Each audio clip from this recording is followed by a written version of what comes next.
I opened my eyes that morning and told myself, keep your expectations low, Gina. It was my birthday, but I'd learned not to get my hopes up.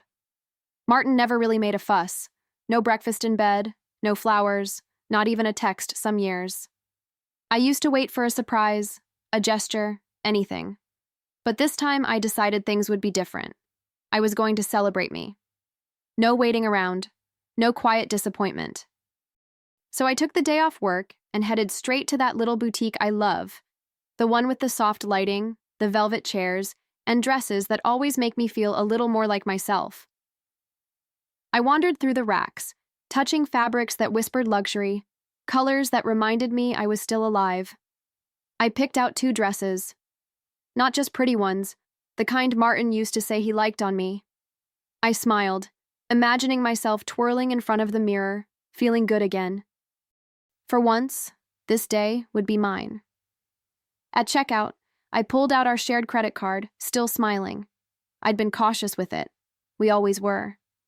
The machine blinked, declined. I laughed a little, thinking maybe it was a glitch. I tried again, still declined. My cheeks flushed. The cashier looked at me with that tight-lipped kindness that makes things worse. I ended up walking out without the dresses, my heart sinking faster than my smile. Something felt off, and I couldn't shake it. On the drive home, I tried to stay calm.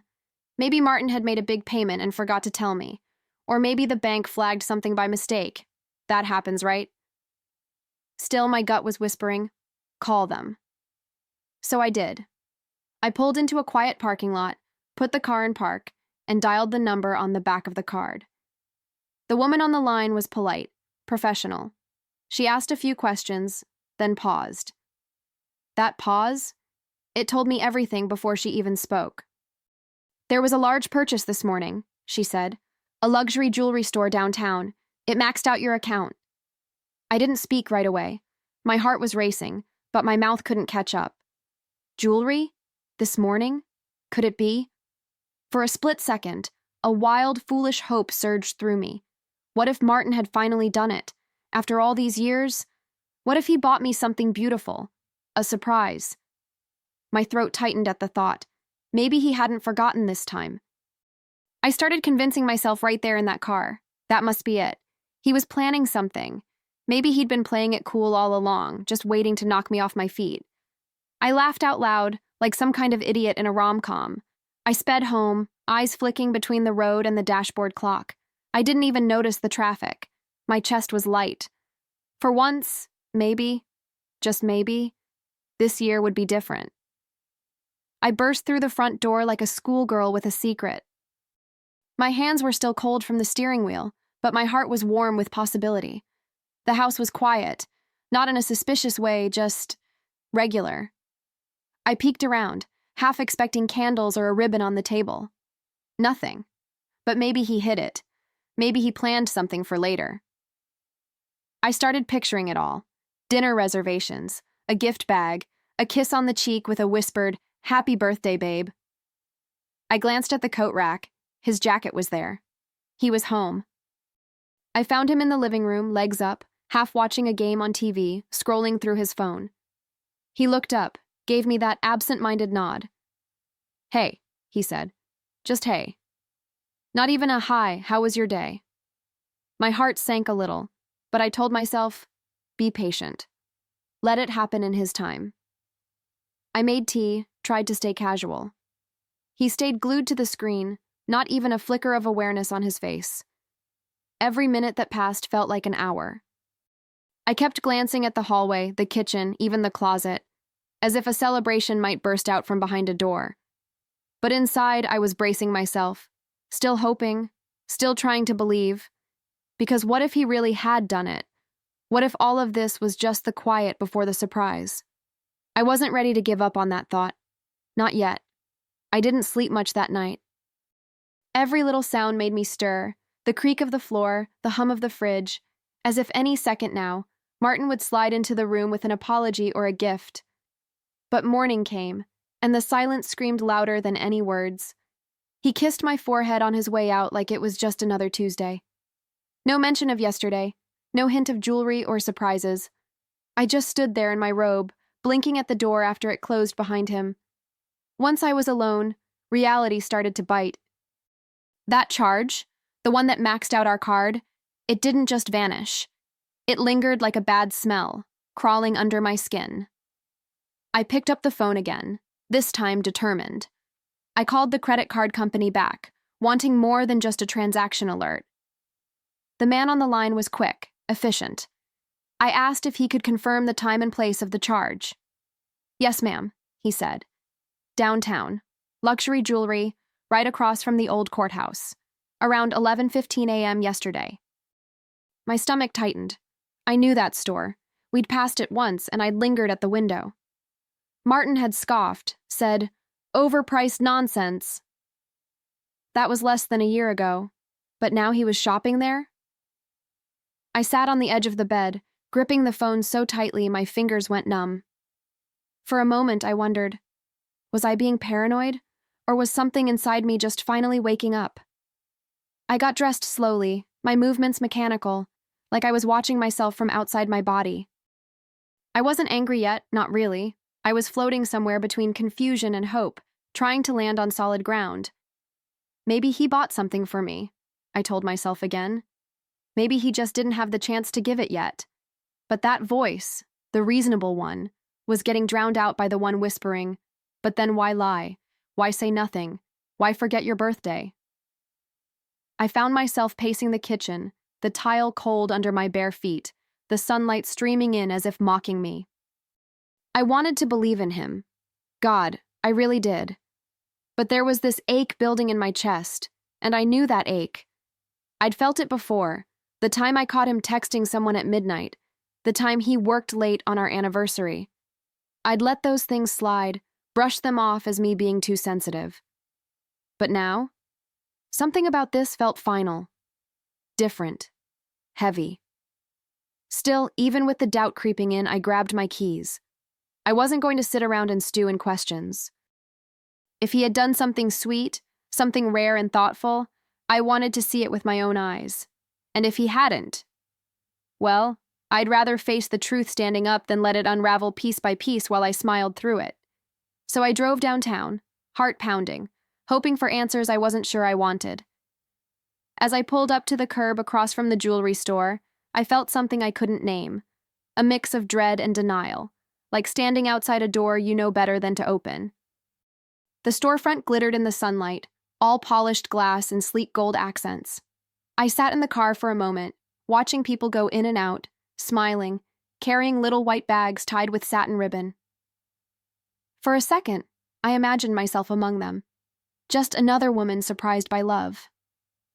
I stepped inside, and the air smelled faintly of roses and expensive polish. Everything sparkled, from the lighting to the diamonds to the perfectly made-up clerk behind the counter. She greeted me with that practiced warmth, the kind that assumes you're here to fall in love with something shiny. I opened my mouth, then paused. What was I even going to say? My husband might have bought a gift yesterday. Maybe for me, maybe not. But I smiled, calm and composed, and said, "I think my husband may have picked something up yesterday, and I'd like to exchange it." She lit up. "Of course. The gold necklace with the sapphire pendant, right? That was such a romantic gift." He said it was for a woman who deserved something unforgettable. Her words hit me like cold water. I kept smiling, because women like me learn how to smile through heartbreak, and asked if I could get a copy of the receipt. I walked into the house holding that little paper like it weighed 1,000 pounds. My hands were steady, but inside, I was unraveling. The name on the gift slip, to Amanda, was still burning behind my eyes. Amanda, his assistant. Young, always smiling, always available. I used to ignore the way she looked at him during office parties, told myself I was being childish. But now, that doubt had a name, a pendant, and a receipt. Martin was exactly where I left him the day before, sprawled out on the couch, half listening to a podcast, half scrolling through his phone. I stood there for a second, watching him. Not in anger, not yet. Just in silence. Observing this man I'd built a life with, who couldn't be bothered to say happy birthday, but had the time to play Prince Charming for someone else. He looked up, Hey, you okay? He asked, not moving an inch. I wanted to laugh. You okay? After years of emotional crumbs, that was his line, but I didn't show it. I just nodded, walked to the kitchen, and poured myself a glass of water like everything inside me wasn't collapsing. I couldn't scream. I couldn't cry. I didn't want to give him that satisfaction. I needed time, not to understand what he did, but to decide who I was going to be in the face of it. I spent the rest of the day in a kind of quiet performance, pretending I didn't know what I knew. I folded laundry. I answered emails. I even reheated leftovers and asked Martin about his day, like the woman on that receipt wasn't circling in my mind like smoke. Every word he spoke felt hollow. He told me he was exhausted, that work had been a madhouse, and all I could think was, did you lie to her too? Or just to me? By evening, the tension in my chest had stretched so tight I could barely breathe. I looked at the clock. It was nearly midnight. Again. Another birthday nearly gone. I sat on the edge of the bed, watching the door, still hoping that somehow I was wrong, that maybe this whole thing was just a mix-up. That he'd come in, pull something out of a drawer and say, I was just messing with you. Happy birthday, darling. But the door stayed shut. The house stayed silent. When he finally came into the room, he was yawning, scratching his head like a man without a single care in the world. I looked at him and, with every bit of strength I had left, asked softly, Did you forget what day it is? He paused. That second of hesitation, it told me everything. Oh, is it your birthday? He said, like he was commenting on the weather. Sorry, I had a long day. And just like that, something inside me shifted. Not broke. No, it hardened. I didn't respond right away. I just watched him climb into bed like nothing had happened. He reached for the remote, already lost in whatever late-night noise would lull him to sleep. And I just sat there, still. Not angry, not tearful, just profoundly done. I realized in that moment that I wasn't waiting anymore. Not for apologies, not for explanations, not for the man I kept hoping he might become. I lay down beside him like I had for years, only this time something had changed. Not on the surface. I still looked like the same woman with the same wedding ring and the same tired eyes.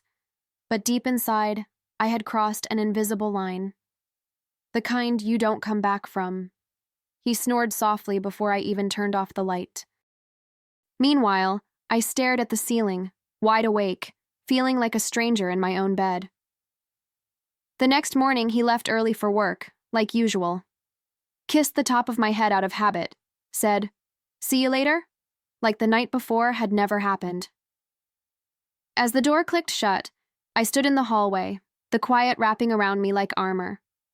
I walked over to the kitchen table, opened my purse, and took out the receipt. The words were right there. Her name in black ink. Amanda. I stared at it for a long time, until the paper started to blur. Then I stood up. I had somewhere to be. I drove to the jewelry store with the kind of calm that only comes after the storm has passed inside you. There was no more guessing, no more second-guessing. I just needed clarity. The final nail. The proof that the ache I'd been carrying wasn't just in my head. The morning was crisp, the sky annoyingly perfect, and I remember noticing how bright everything looked. As if the world hadn't noticed my marriage was quietly burning down. When I stepped inside, the same clerk was there, her smile instant and welcoming.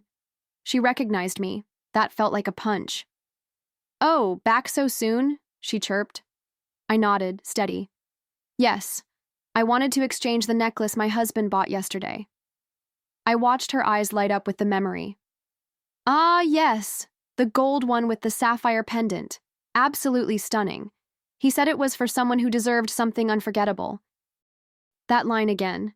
It sounded rehearsed now, like something he'd practiced. I forced a small smile. "Do you happen to have a copy of the receipt? I lost the one that came with the bag." She didn't hesitate. "Of course," she said, already tapping away at the register.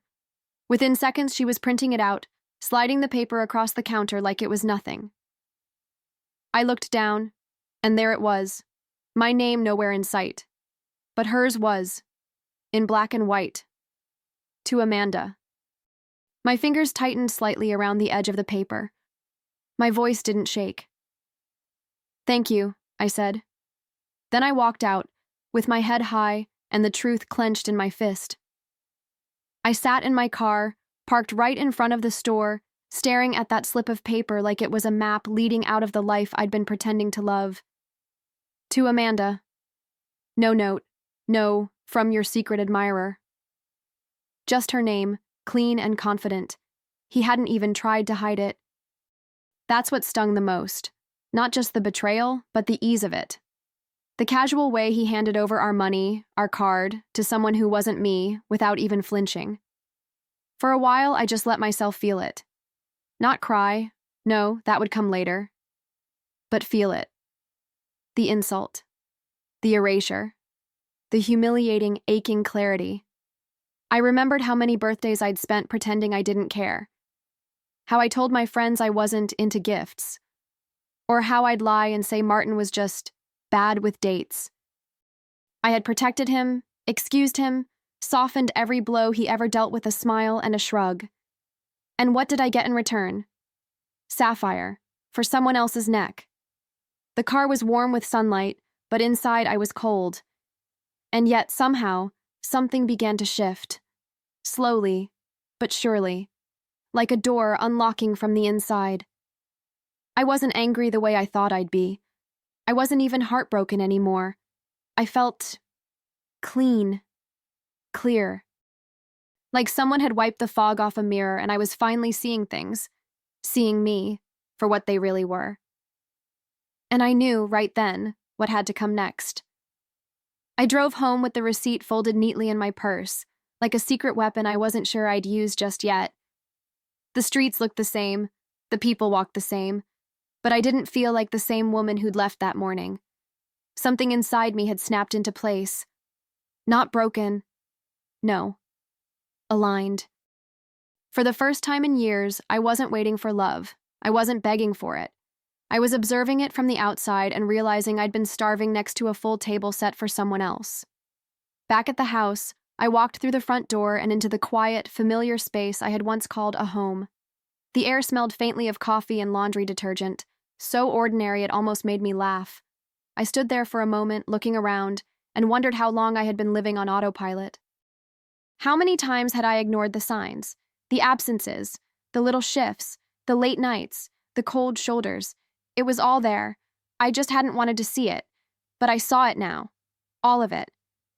I hung my coat, set my purse down, and walked to the kitchen. I didn't rage. I didn't scream. I boiled water for tea. I sliced an apple. I existed. And while the kettle hissed behind me, I looked over at the drawer where we kept envelopes and thought, it's time to write one of my own.